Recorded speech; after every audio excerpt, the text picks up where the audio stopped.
मुझको बनाकर, मेरे विदा कर जो गनिया मुझको बनाकर। मेरा हो गया है डमरू बजाने वाला जोगी, भस्म रमाने वाला जोगी, गंगा की धारों वाला जोगी, चंदा सितारों वाला जोगी।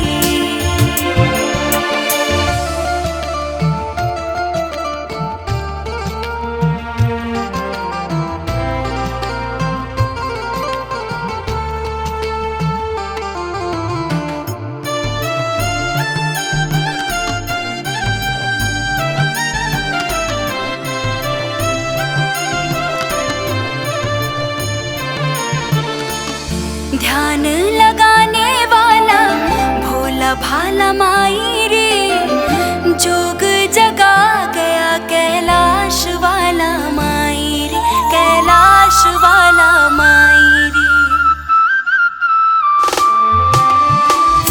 ध्यान लगाने वाला भोला भाला माई रे, जोग जगा गया कैलाश वाला माई रे, कैलाश वाला माई रे।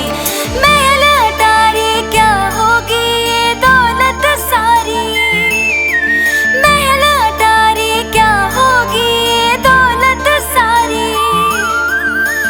मेरा हो गया है डमरू बजाने वाला जोगी, भस्म रमाने वाला जोगी, गंगा की धारों वाला जोगी, चंदा सितारों वाला जोगी।